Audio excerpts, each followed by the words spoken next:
Good afternoon, old gun guy here. Today's video I'm going to do a handgun for a change. It's a little easier in these Arctic conditions outside. Had temperatures 4 or 5 degrees out the last few days. Today's video is going to be on the iconic pistol from the 20th century. This is a German Luger, commonly called a German Luger. It's a pistol P-08 from the year its adoption. Parabellum, for war. That's the Latin phrase for war. This is a World War II variant. It was made in 1939. It was a bringback from the Second World War by a returning soldier. I acquired this particular model. We'll go into it in a little bit, maybe 20 years ago. But the cartridge it fires is the 9mm Luger, named after the designer of this firearm and this cartridge's name. George Luger. He was an Austrian engineer. He worked with, I think, Hugo Borchardt, another firearm designer in the late 19th century in Germany, Austria. I'll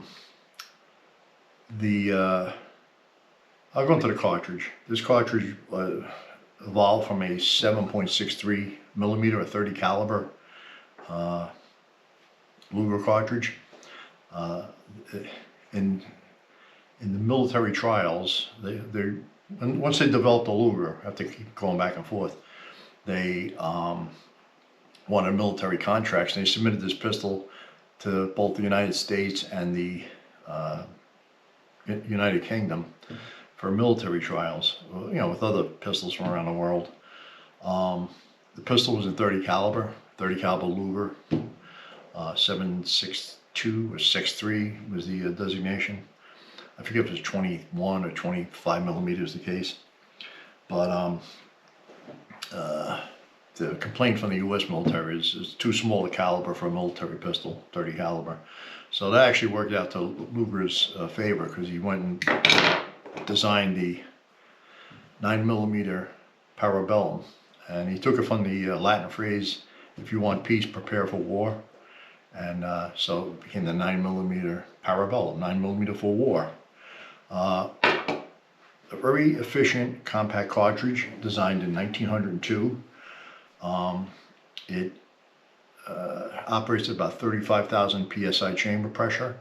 It's very, very small, but it's ballistically, you know, got enough power to be an effective anti-personnel round, and it's proven itself over 124 years it's been in existence.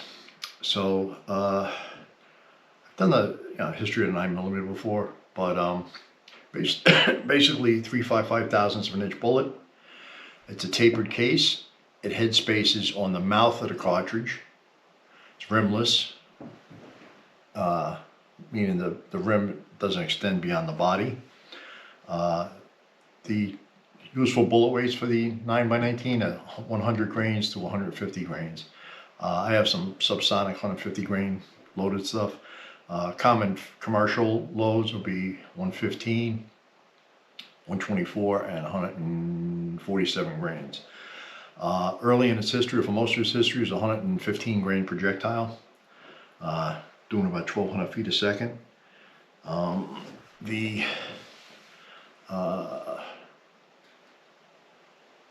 Once the cartridge got adopted, you started chambering the Luger in the 9mm, and design this pistol. A lot of interest was shown when you got the final design, but it's got a very unusual toggle action that kind of breaks like a knee. I don't know if that goes across like that, but it's like a short recoil. I'll go into the actual function and I'll describe it in detail, but the gun had a few little design changes over the decades. This whole books and multiple books written on Lugers, the different variations. There's endless variations. During its entire run, 2.7 to 3 million pistols were produced. But the 9mm cartridge has been a real success. Now, inside the U.S., the 9mm, even when I was young, it was very, really wasn't popular. It's only in the 60s, 70s. It basically didn't really have any following in the United States. Any 9mm pistols, P-08s, which were war trophies from the Second World War, well, this one, the Luger, these were highly desired by any soldier, capturing it or picking it up off a dead, NCO or officer, bring back, throw it in a duffel bag and bring it back home. And that's how a lot of them made their way back to the United States, as did this one.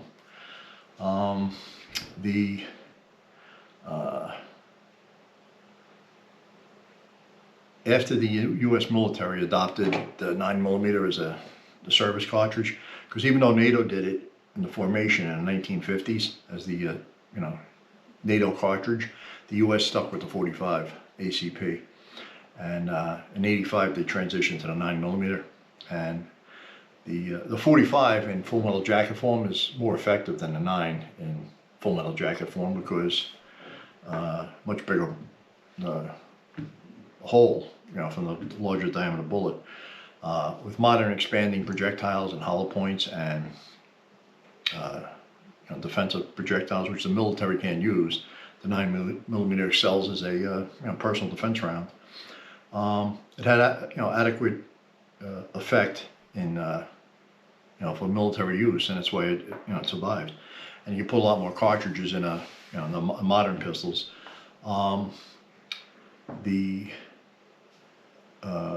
cartridge was adopted by I think it was the Navy first, and then the German Army, and along with this pistol, this was adopted in 1908, hence the designation P-08. Pistol Parabellum 08, 1908. The pistol was manufactured all the way up until probably 1943 or 4, end of the war, just from parts. It was superseded by the Walter P-38, but that only started production in 1938 when the war started, and it didn't overtake. They still had enough parts to make Lugers. It was a successful semi-automatic pistol. In reliability terms, its downfall is its exposed action and its unusual toggle, break knee action there, short recoil. This actually is originally the Maxim, who designed machine guns, had a toggle action similar to this in his machine gun. Hugo Borchardt took that and made a pistol, but it was a strange looking pistol, real long. The pistol grip was in the middle. Had the same toggle action, and then George Luger took that action and refined it and refined the whole pistol and the whole pistol design. The Lugers, they came in all different barrel lengths. Like I said, there's been numerous books and probably videos made on all the different variations of Luger and all the different collectible versions. I'd grade this as a shooter's, this is a shooter quality one. A lot of finish wear from the holster. 8-shot magazine, and the magazine matches the pistol, serial numbers. This is a 1939 made version.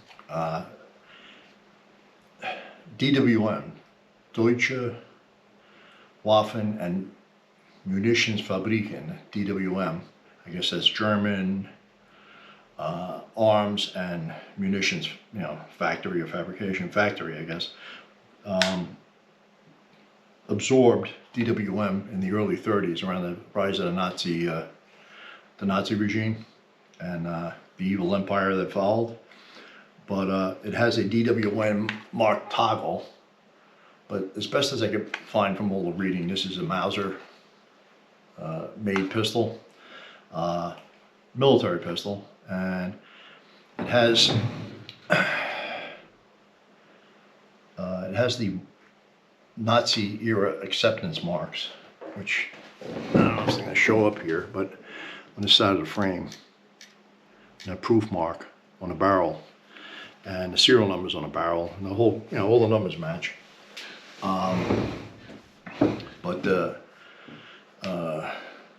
Yeah, made in 1939, 4-inch barrel. Like I said, some of the World War I variants, they had naval ones, they had 8-inch barrels and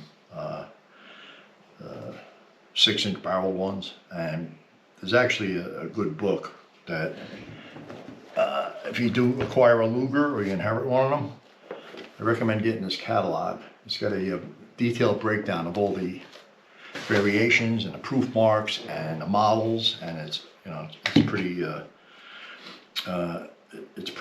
involved. The World War II ones, in the Nazi era, they were rearming against the Treaty of Versailles from the First World War in violation.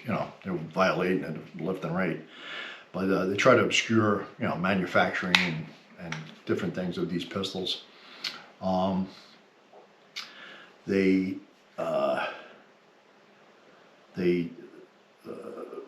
So some of the markings are kind of hard to discern, but I went to the basic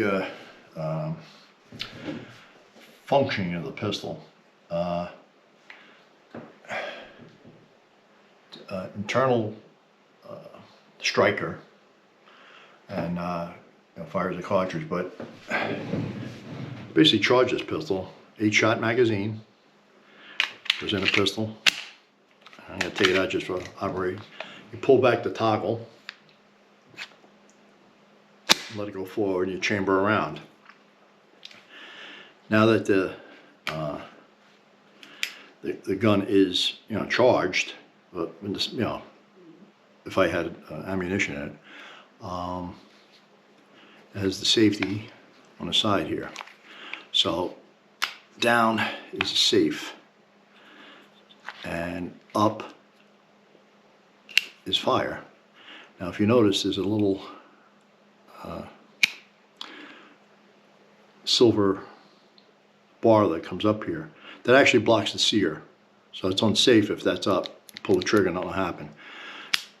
When you take the safety off, you pull the trigger, it allows the sear to come out. Now I don't know if that'll show up on camera, this horizontal bar in here, the sear. If I pull the trigger, now it's already been fired, you'll see it move out.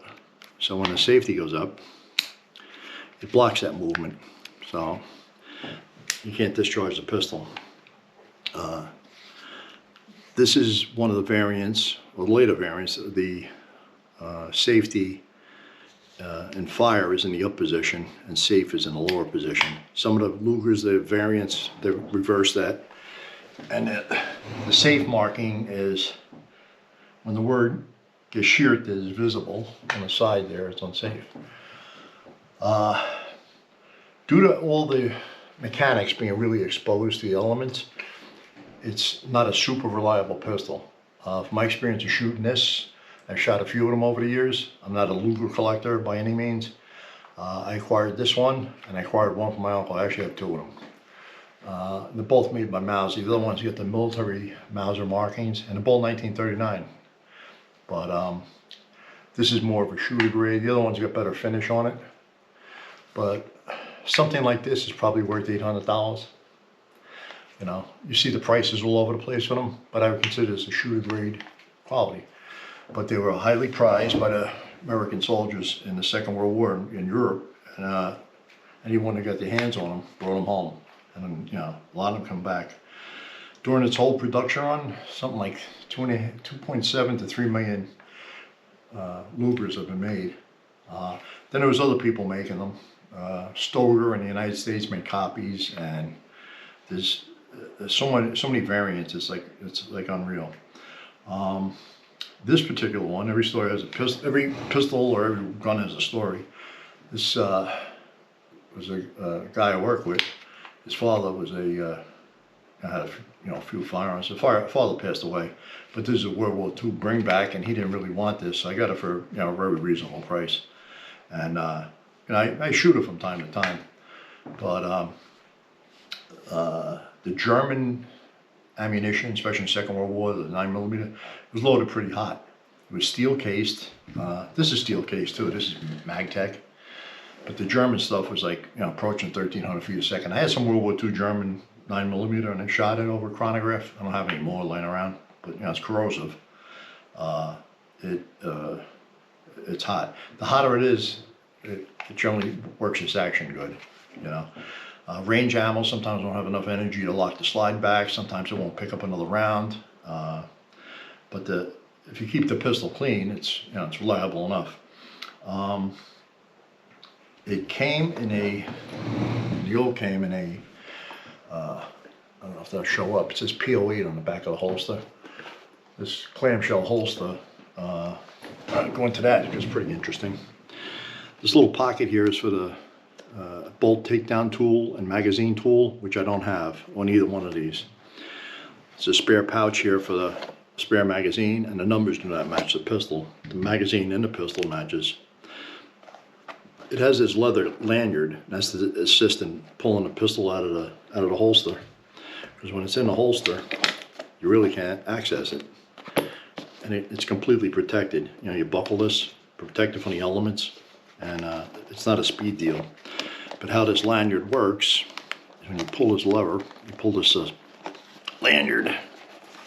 Let's see if I can do this. Yeah, third hand. When you pull it, the pistol will come up because it's sitting in front of the trigger guard when you put it in the holster, and you're able to draw the pistol out. It's not a speed design, and the German military and a lot of European militaries, handguns was a badge of office, or it's for support troops. Basically a last-ditch defensive weapon. You know, an officer would carry this or an NCO, and you know, from the First World War, World War II, up to World War II, they made quite a bit of these handguns, you know, in its production run.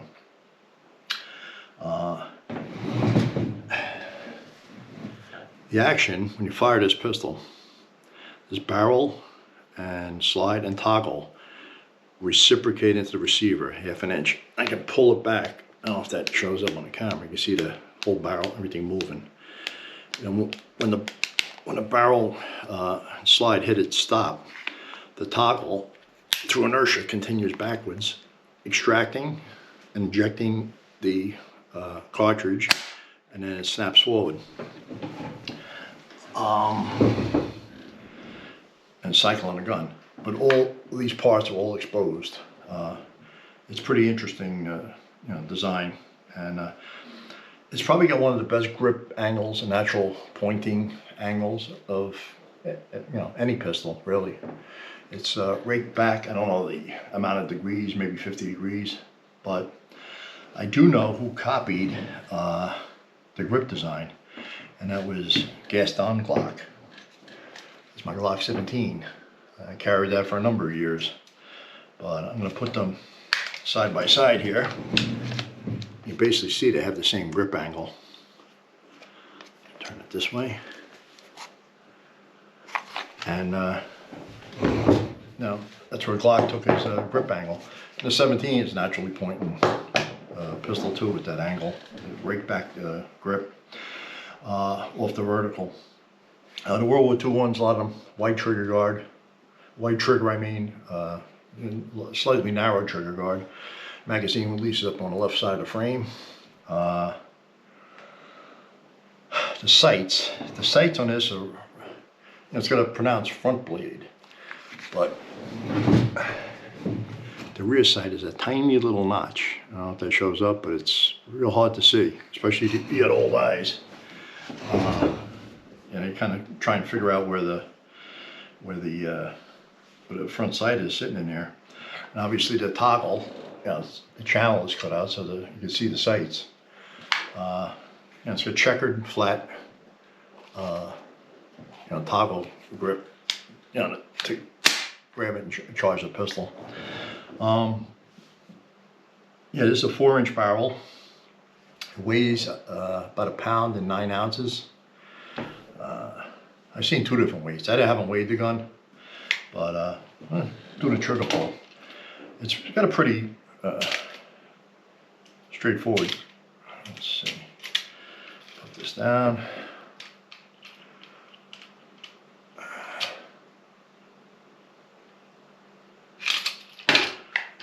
Oh.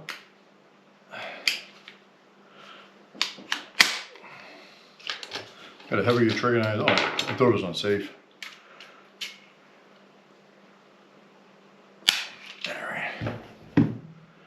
9.5 pounds. But it breaks pretty clean.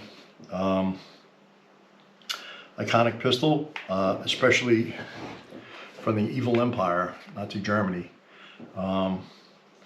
You have to wonder the story was just carried by a rear echelon, officer in a logistics company. You never saw combat. Was this? It's got a lot of holster wear, and it looks like in and out of holster. Was this carried by an NCO or a officer?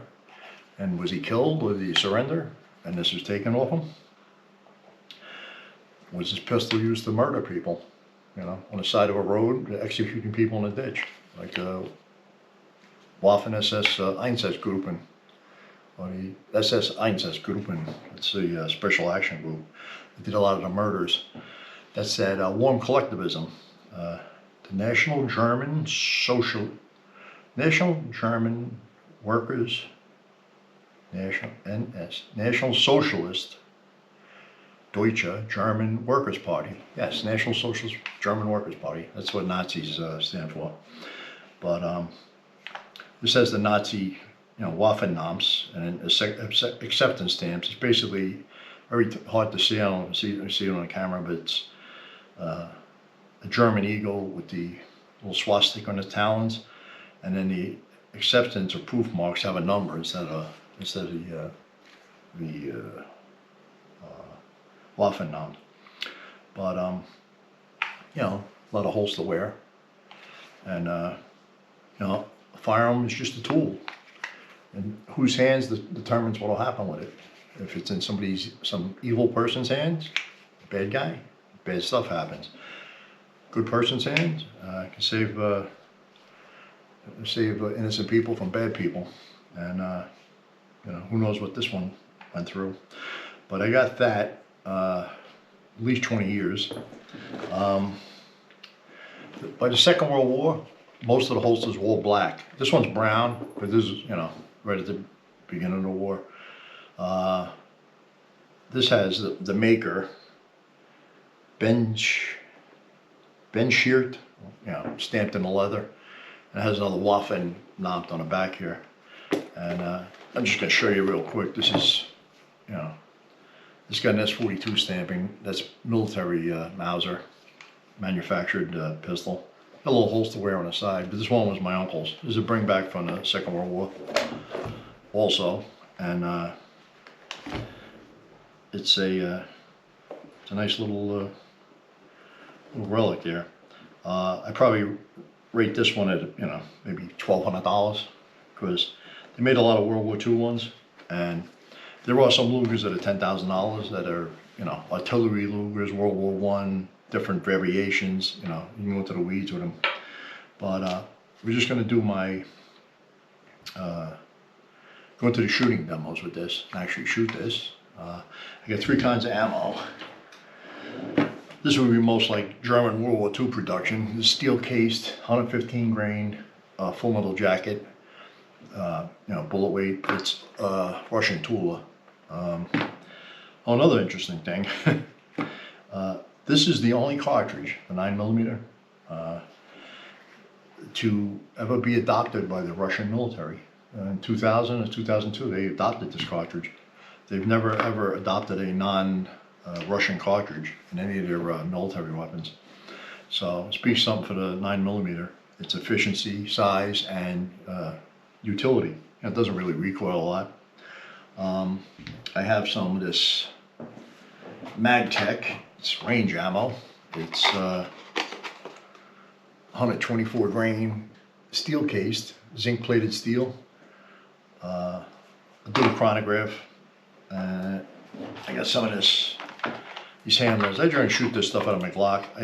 It's around 1,200 feet a second, 124 grain, full metal jacket. I wrote NATO spec on it, 1,250 feet a second. That's out of this Glock 17. So that's got a 4.6 inch barrel. And it's got a 4-inch barrel. Straight out of the manual, you know, it's well within underneath the maximum load, but it's 7.7 grains of blue dot, 124 grain projectile. But in any reloading endeavor, start low and work your way up with your individual weapon, because you'll get individual quirks. You can get pressure spikes and such. You know, it's not for the you know, to be slipshod.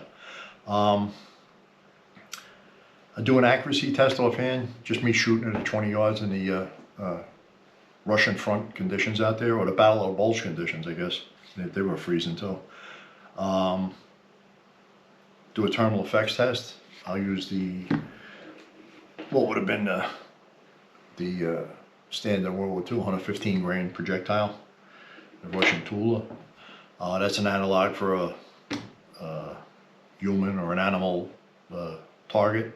6 inches of water. I got fresh plywood now, so 3/4 inch piece of ply, 2 more jugs of water, 2 or 3. 3 more jugs of water I'll do, and then another 3/4 inch piece of plywood, and maybe another jug behind that, and some plywood, and try and capture the projectile. Because 9mm parabellum, full metal jacket, will penetrate a lot more than an expanding bullet for sure.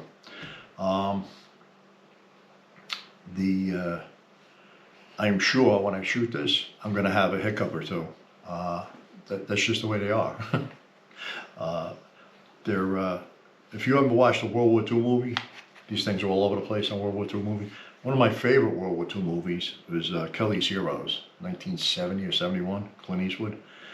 But the character, the tank commander, was oddball, and he carried a Luger in his instead of an American weapon, and he was an oddball. That was a great movie. But you know, they're very iconic pistols. We'll put it to its paces. I'll shoot some steel. I'm not going to shoot the comparative energy between a 22 and a steel plate, because they're up on a sheet of ice now, up by the on a hill, and me sliding up and down there with my knee brace is not the best thing. So I will shoot steel, but just this on steel, not comparative. I do the comparative recoil though with the 22, and you know, close up on a camera, and do that. Do an accuracy test offhand with a couple of these different ammos, a couple of magazines. I'll put, you know, 20, 30 rounds for this thing. I put a little oil on it, you know, just to help it out here. But we'll see how it performs. Like I said, every time I shoot this, I take it out. The other one too. Every other magazine, you get one hang-up, or one stovepipe, or, you know. But they were badges of office, really. They were not like an American 1911, you know, run around the trenches. Oh, I forgot to mention that World War I, in the trench warfare, that's where this exposed action, they commit the problems with dirt, snow, mud, hanging the guns up, you know, in trench warfare. So that was one of the downsides of one of the complaints. Other than that, you know, as long as it's kept clean and oiled and you get the right ammunition, you know, they're reliable. They're reliable enough. But if I had this or a 1911 and I had to go to war or I had to fight somebody, I would take the 1911 over this. You know, this is a cool old pistol to shoot. And if you're interested in buying one, do your research. And I recommend getting this book here. I've had this for a number of years. But Gun Digest books. So it's got a lot of information in there that's useful. Like I said, I'm not a Luger collector, but they just come across. My uncle was getting up there in years, and he didn't want this around the house no more, so I wound up with it. The Mauser version in the black holster.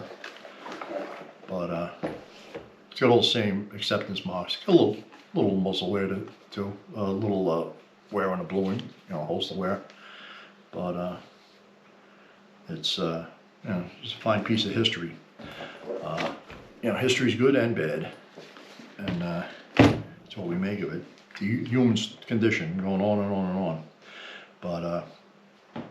But I'll get to the shooting now because the video is running long. Okay, gonna do my chronograph test with our 1939 vintage Deutsche Waffenmaschinenfabriken DWM Mauser, World War II Mauser, World War II Luger. I got 3 ammos. I'm gonna shoot some of this old steel case Russian Tula. It's 115 grain. Looks like that. That's pretty much what the Germans would have in the Second World War. Then 124 grain steel case Magtech. Looks like that. Looks like it's nickel case, but it's not steel. Zinc plated steel. And then I got some 9x19, 124 grain. I loaded this to NATO spec. It says 1250 on a box. I clocked it before. These Lugers tend to run better with hotter ammo.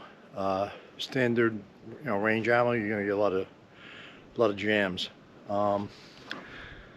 First up, I set the other camera running. I'm gonna do 3 rounds of the Tula out of our 4-inch barreled Luger here. I think I'm on the camera. And it's a balmy 16 degrees out, so this is kind of like the Russian front weather. All right, go on there.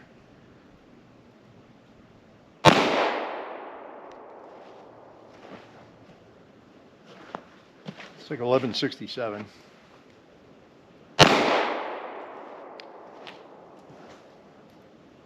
$11.58.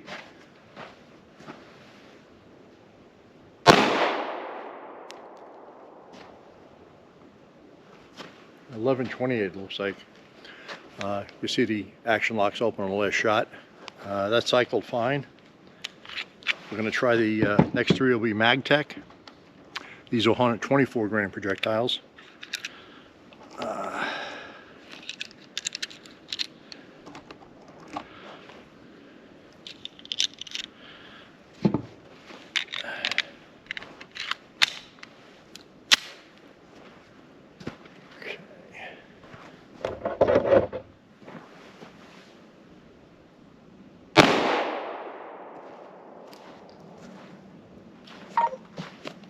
Looks like 1110.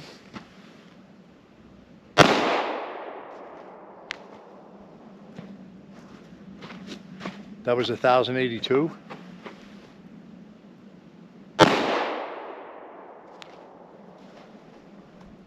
And 1104.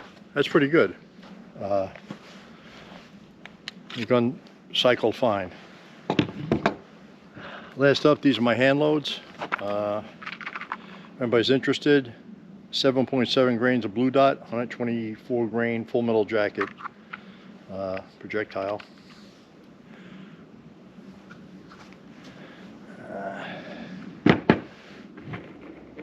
My fingertips are starting to freeze. All right.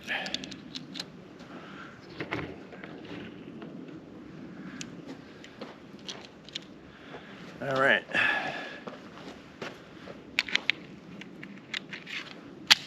Magazine releases on the upper left side of the frame like most modern pistols.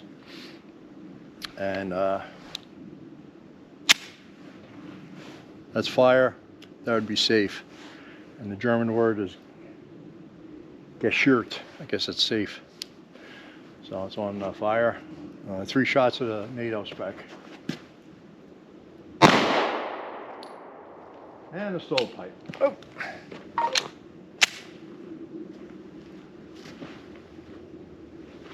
That was 1134. I'm a little on the low side.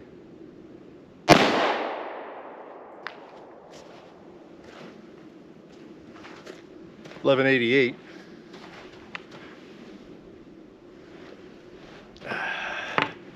Let's do 2 more.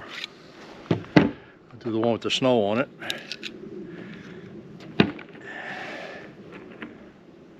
You know what? I'll do 3 more.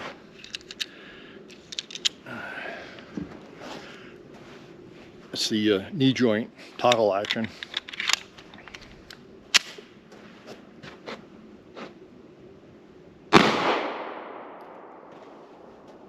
Apparently it doesn't like that. That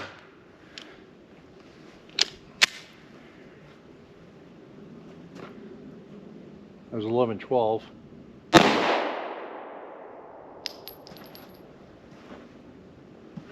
1202. So I got two stovepipes with the hand loads, but I've gotten stovepipes with range ammo. Slightest bit of dirt, lack of lubrication, these things will hang up. And that's one of the reasons. That and the whole top of the action's open. Dirt, snow, mud, hang the gun up. Beautifully machined and assembled. And even though this is a shooter grade one, you see all the wear on it. And the handle's nice in the hand. And the recoil is pleasant. It's all sealed gun. We're going to our next item.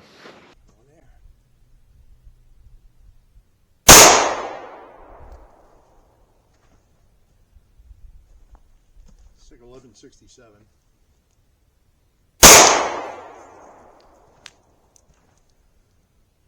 $11.58.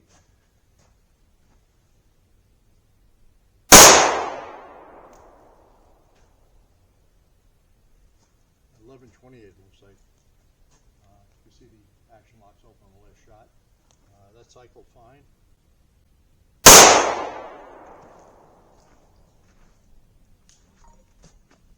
Looks like 11.10.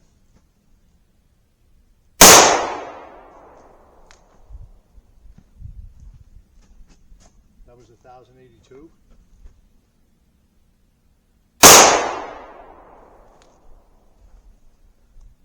And 11.04. That's pretty good.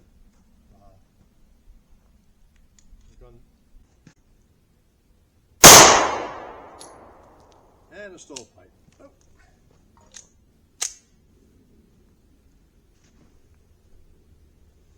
That was 11.34. A little on the low side.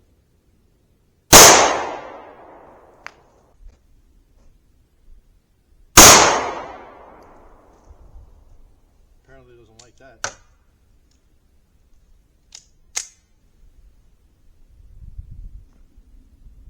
That was 11.12.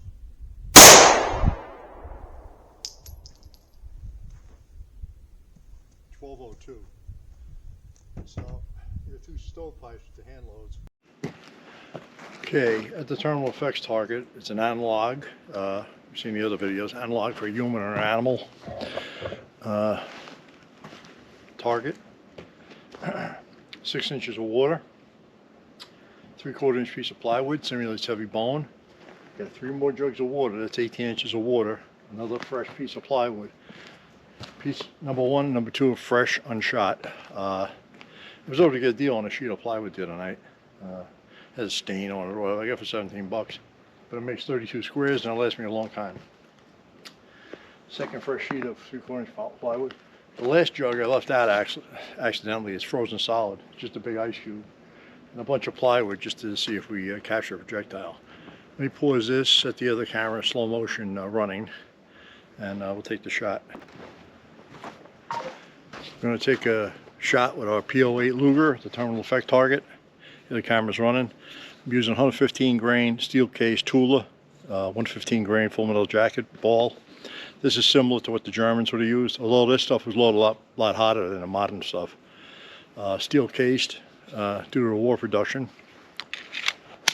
And we'll see what the full metal jacket can do here.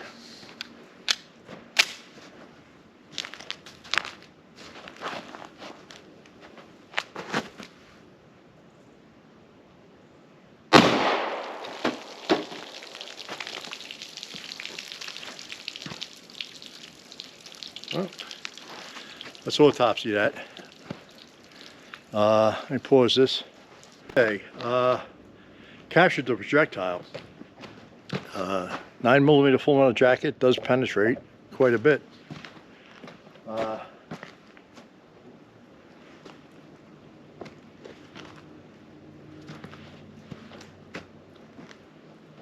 First jug, it hit up here. I was aiming here, so I don't know what it is, but just punch the hole clean through.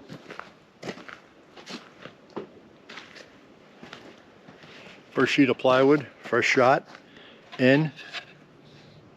Big exit hole in the plywood. Second jug, it went in, out.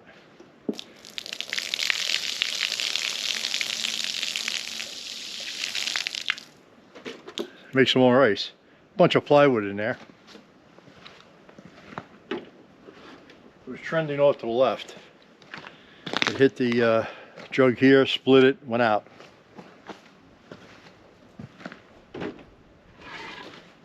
Second sheet of plywood, first shot.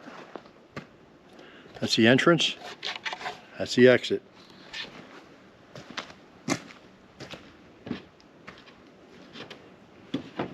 You missed the fourth jug completely. It did strike the plywood behind it. And I'll dig that out, but there's a projectile in the third sheet of plywood. If you saw my video with the Model 740 Remington 3006, I shot a 150 grain, soft point deer bullet at basically the same distance. Went through one jug, vaporized it, punched through the plywood, blew up the second jug and was in the third jug of water. It didn't go through two sheets of plywood and into a third. So it's interesting. The military is forced to use the full metal jacket, but as a self-defense round, you really don't want to be punching through the bad guy and hitting somebody innocent. But that's what the Germans were using in the Second World War, and their submachine gun and pistol. Okay, I'm going to do my little offhand accuracy demonstration. I'm about 20 yards from the target. I get the other camera on the close-up target. I just have one aiming bullseye on the IDPA target. I get 7 rounds of Tula. We'll try that first. Well-designed holster, completely protects the pistol. But you pull this leather strap, and it lifts the pistol up out of the holster so you can grab it. So I'm going to swap the magazines out. The other mag is loaded. That's the Tula. And you just put this over here.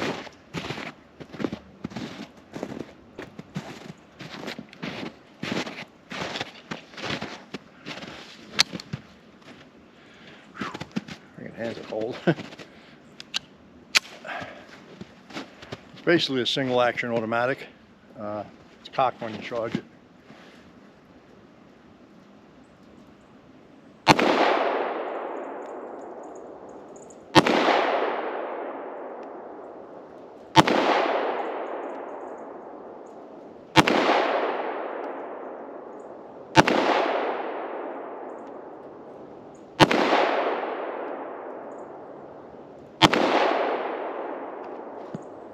I was using a 6 o'clock hold on that black bullseye. I can't see where they're printing. I'm going to walk down there quick, and then I'm going to load up with the MagTech and try that. Looks like I threw one off the paper. Still would have got the job done. I'm going to try the MagTech now. That's what they look like. The zinc-plated steel 124 grain projectile.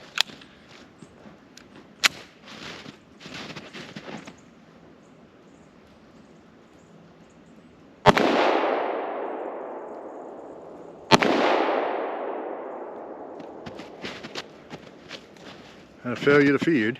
That's pretty standard fare with the Lugers. I've shot a few over the years, and they all do this. Oh, round in the dirt.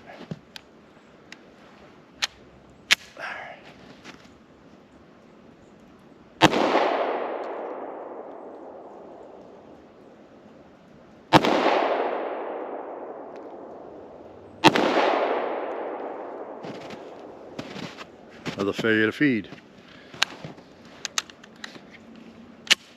There's 2 rounds in the snow.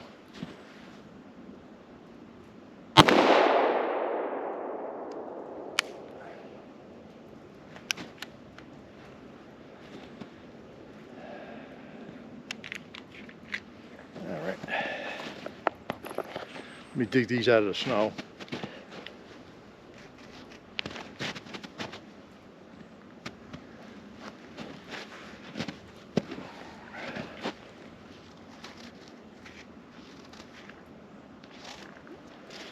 Well, one's lost.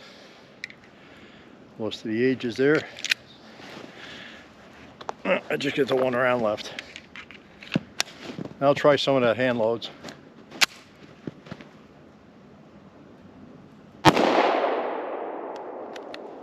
Not enough energy to lock it back. So let me go look at that, and I'll load up the other hand loads. Well, the 13 shots, one was off the paper, you know, 7 and 6. Because I lost one. I had the magazines loaded with 7. I only got 6 in here, and that'll wrap up the offhand accuracy target.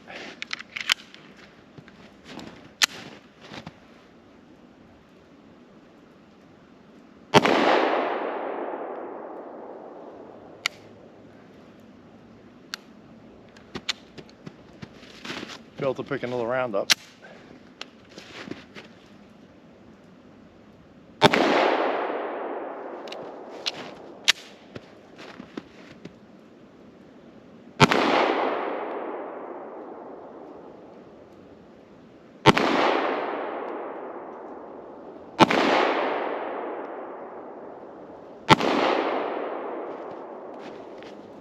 Must have had a few light loaded ones. The last 4 or 5 were hot. Gun cycles, no problem.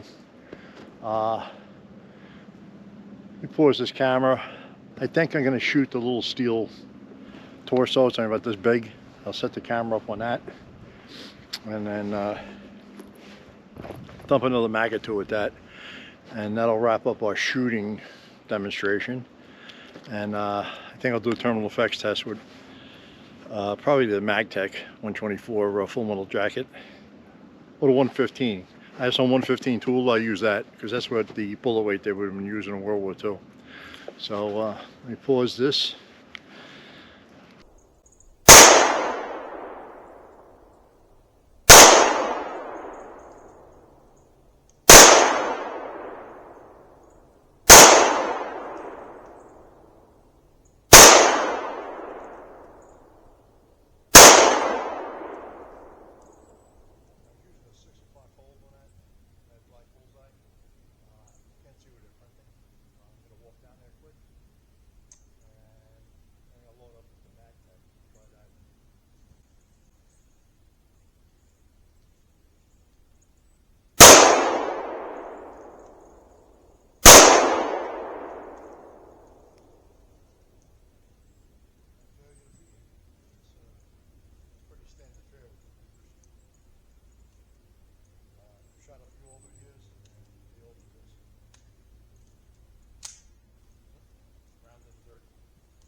Okay, I'm going to do a comparative recoil test.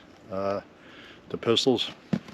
Baseline is always this Luger Mark II 22 long rifle. 2 shots close up, and then 2 shots on a P-08 Luger, the DWM one.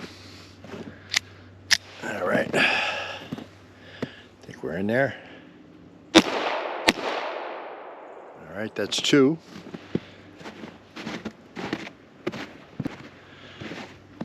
And now the Luger. All right.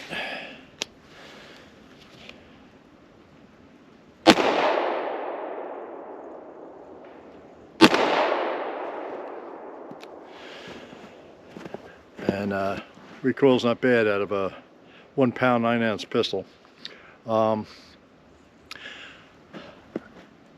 Yesterday in this sub-zero weather there, the second camera, the battery died, so I lost my shots shooting the steel plate.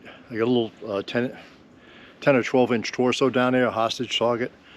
I'm gonna shoot, I don't know, 14, 15 shots, whatever I got in the magazine. And reshoot the steel plate demonstration. I'll attach the camera on me shooting of it yesterday. You can hear it hitting the steel. I'm like 20 yards away. So I'm going to set the other camera running. It's got a fresh battery in it, and it's a little warmer today. It's like 28. But I'll include that right after this footage, and then that'll do it for the shooting demonstrations. I go in for the summary. So let me pause this and we'll set that up. I got 5 or 6 rounds in each mag. I got 2 mags. I have to actually walk out with this. Gonna shoot the little steel torso. Believe I'm on camera. This shoots a little high, and these sights are very hard to see. Very tiny V-notch. But let's give it a shot.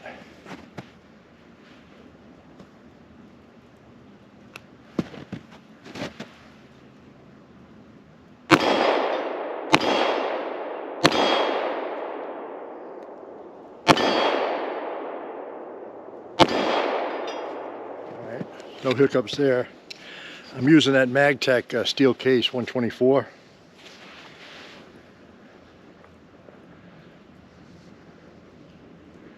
See if I can pluck this other mag out of the holster. All right.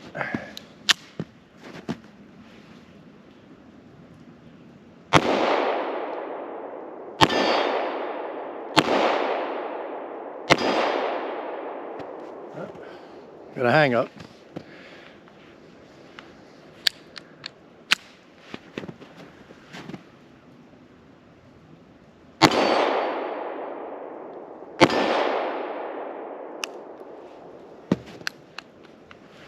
And not enough energy to lock it open. It's typical Luger. It just hangs up every magazine or 2. You're always going to get something hanging up. If you can get hot 9mm ammo, ball ammo, it'll cycle better. This is just range ammo. It didn't like my hand load, so I don't want to use any more of them. They run fine on my Glocks, but that'll be it for the shooting portion. Go inside for the summary and our observations on this World War II P-08 Luger.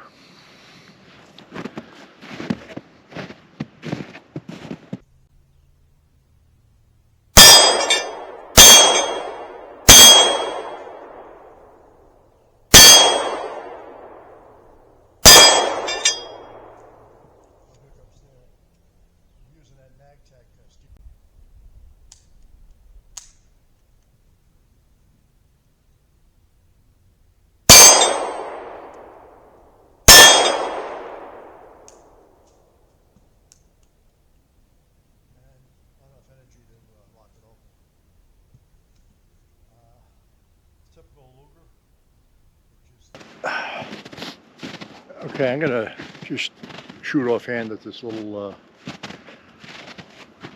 I don't know, it's about 10-inch torso. Steel plate, the other camera's running. It's much smaller than the IDPA target. This appears to be shooting a little high, so I'm gonna aim at the bottom portion of the steel. This is the MagTech 124 steel case range ammo.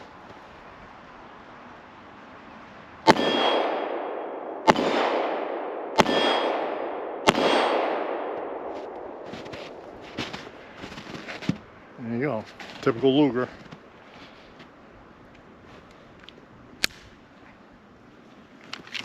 Hate to do this in the middle of a battle.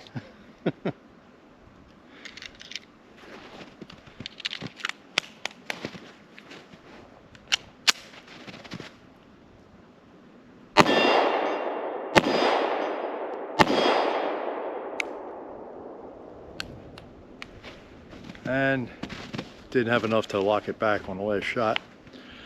Try my hand loads.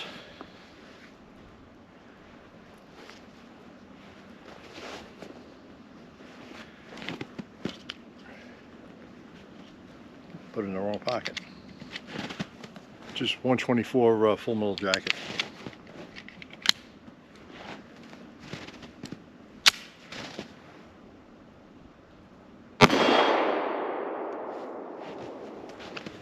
Stovepipe.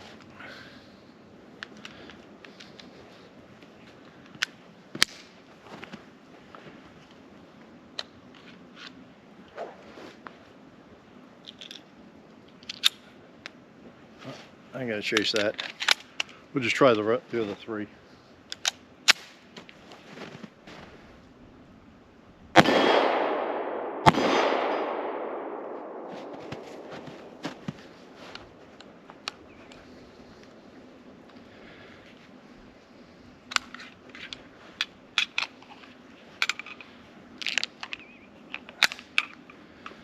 Alright. I think I can see the one in the snow. I'll fish that out.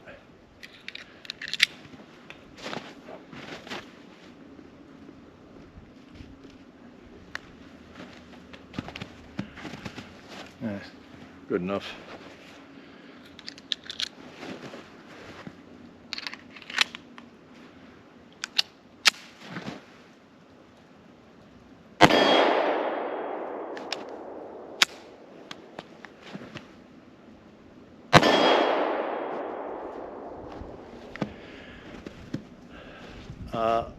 Over the years, I've fired a few Lugers, and they all pretty much run the same. Basically, a Badger Off is finely machined, iconic pistol, but something I wouldn't want to use a primary weapon to defend my life with, for sure. I'd take a 1911 over this any day, but it is a cool old pistol. We set up for the thermal effects test, and warm my hands up a little bit. Okay, back for the summary. What I forgot to mention in the introduction is both of these Lugers I have the stock attachment slot or protrusion. Even though the stocks were not common by the Second World War, earlier on in its production run, following the C-96 Mauser, which had a stock attachment point, the early Lugers had stocks. And I guess you could find a stock and attach it to this, but they continued that feature even into the Second World War in the frames. And I understand a lot of the slots we used when they were assembling them to hold the frame in a vise, just grabbing this little piece as their hand-fitting parts. When I conclude this video, I'll break this down real quick. I'll put it at the very end. So if there's a pause after my goodbye, this will be after, break it down. It comes apart fairly simple. Just requires a little hand strength there. Did the chronograph test, the 3 different ammos. And the first up was the Tula, 115 grain. The velocity averaged 1,151 feet per second. And the energy translates to 338 foot-pounds. Now occasionally you'll see me bobbling that up because I do this all unscripted and off the top of my head. So sometimes I, say feet per second or, it's energy foot-pounds, the kinetic energy. The MagTech 124 steel case stuff, 124 grain. averaged 1,099 feet per second, and it translates to 333 foot-pounds of energy. And then my hand load, 124 grain full metal jacket. That velocity out of the Luger averaged 1,162 feet a second, and that translates to 3,702 foot-pounds of energy. The Luger didn't like my hand loads. At its Glock 17, they function flawlessly. The Glock 17 functions flawlessly. It'll eat most any ammo you can put into it. Finely machined and assembled, very close tolerances, and that's what leads to, adds to its less than stellar reliability. Did the terminal effects test. That was interesting. I had fresh plywood. Looked out and got a sheet in a Lowe's store. It was stained, and they gave me a deal, I guess $17 for a 3/4 inch sheet of plywood. I cut it into 32 1-foot squares, 32 squares, and it'll last me a long time. I'll get many videos out of that. That's an analog for heavy bone. So I got the water, heavy bone, 6 inches of water, for 1 sheet of plywood. I had 3 more jugs of water, another fresh sheet of plywood. The jug of water behind that was frozen solid, just a piece of ice, but nothing hit it anyway. And I had a bunch of plywood just to capture the projectile. Shot a clean hole right through the first jug. What happened in extreme cold, my second camera, the battery died. So I lost the slow motion footage, but you can see me shooting the jugs just from the angle where I was shooting it from. And then when I break it down to the autopsy, you can see, what exactly I found there. Second jug of water, ripped through. It started to veer off to the left. The third jug of water, it went through about 4 inches of water at the top of the jug, and then out. Missed the third jug of water. Yeah, missed the fourth jug of water, and went through the second sheet of plywood, 3/4 inch, a lot of penetration, and hit the backup pre-shot plywood and was stuck in the plywood. And I showed that in the autopsy of that. But I have the projectile because I dug it out. Kept all 115 grains. It's tool or Russian. It's see I can hold this without sending shooting across the room here. But that's the projectile. You can see it's lead core, copper jacketed. Some people say it's steel ammo. No, it's lead core and copper jacket, a pretty thick copper jacket. You could load this back into a case and fire it. You can see the rifle marks on the Luger there. I think it's I think it's 6 grooves, lands and grooves in the Luger barrel, if memory serves me right. That's not what you want to use in if there's innocents around, because any human adversary, 9mm ball is going to punch right through them. My prior video with the Remington 740 and 30-06 used a 150 grain hunting bullet. It blew up the one jug, went through 1 sheet of plywood, blew up the next jug, was in the third jug of water, and this actually penetrated a lot more than the 30-06. Expanding bullet, high impact velocity. All you have is ball rounds, just and full metal jacket rounds. That's all you have. Just beware if you get an encounter with a bad guy that there's no innocence behind him, downrange behind the target, because these will travel through an adversary and continue down the street or down the house. Did the offhand accuracy test. Had a few hang-ups, and basically there's 19 hits in the paper here. 19. I counted them all. I think I shot 20 at the target. Like I said, Arctic conditions and the sights are kind of hard to see. So at 20 yards, that ain't bad. They would have got the job done. Got one clip of paper here on the left, but that's just me. Because sometimes you lose in the little notch here, a little fine notch. if I had 25-year-old eyes or 30-year-old eyes again, yeah, I wouldn't lose the notch in the sight picture.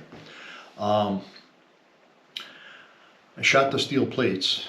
Right after I shot that, I shot the steel plate, and again, extreme cold killed the battery in the other camera, so I lost the close-up footage. So I reshot it, and that's why I included both films of, you know, the camera on me shooting, you know, both strings, and then only the one where, you know, the second one where I reshot it to, you know, close up on a steel plate.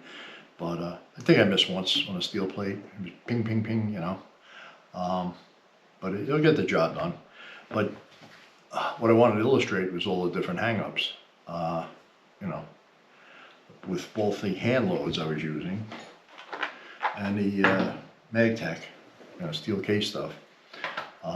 It's just the way they are. That's been my experience over the years shooting them. I'm sure there's somebody who has a Luger that's never hiccuped at all, and they'll be screaming at me, "Oh, they're great, you know, reliable guns." Yes, they're iconic pistols, but not my first choice. If I had to pick two 9mm, if I had to go to a battle or defend myself, it'd be Gaston Glock's creation over this, even though this is much more beautiful. Utilitarian, but works really good. What else can we say? Oh, did the close-up recoil comparison. 22 Luger Mark II 22 40 grain long rifle, 2 shots, no recoil. This thing close up on the camera, 2 shots, no problem. Very mild recoil. You know, it does fit the hand nice and it does point nice. You may inherit one of these. You might have a grandfather, an uncle that leaves you one. You know, they're a fine piece of history.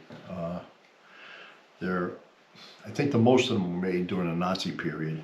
You know, a whole, you know, probably 1 million were made before the Nazi period, but probably another 1.7 to 2 million were made during the Nazi era, which started in 1933, and set the world ablaze 80 years ago. Let's see, did that. I'm going to take the pistol apart, so I'm going to end this. If you want to continue, it'll be attached to the back of this. I'll just, you know, just break it down. You know what? Maybe I'll just do it on the. I'm going to angle the thing down here. Basically, you got to push the barrel and slide back. You know, point it. I don't like sticking my hand over the muzzle, so this is the takedown lever. On the left side of the frame, it's got to be pulled down, but it can only be done when this barrel and slide assembly is pushed back. So I'm going to push it down. Of course, it won't cooperate.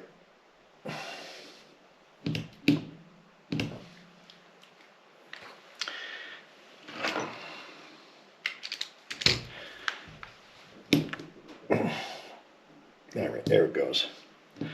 That's step 1. Move the takedown lever down. Step 2, wiggle the takedown lever down, out. And this part, the side plate, it flew off. We usually got to push it forward and take it out. And now you can pull the slide off the frame.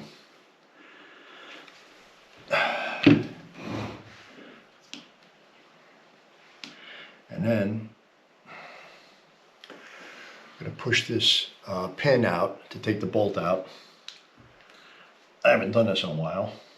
Let me get a brass punch here. Here's the pin. Pin comes out of the back of the toggle. And now you can break the action, take it apart. There's your barrel and your frame. There's your bolt. You can take the striker out. You need a screwdriver or the bolt takedown tool, but you really don't have to take it apart beyond that to you know, disassemble the pistol. Put it back together, it's in reverse, but since I got it apart, I'm going to clean it, and then I'll you know, do that off camera. But I'm an old gun guy. Like and subscribe or comment. I'll get back to you. Have a good afternoon.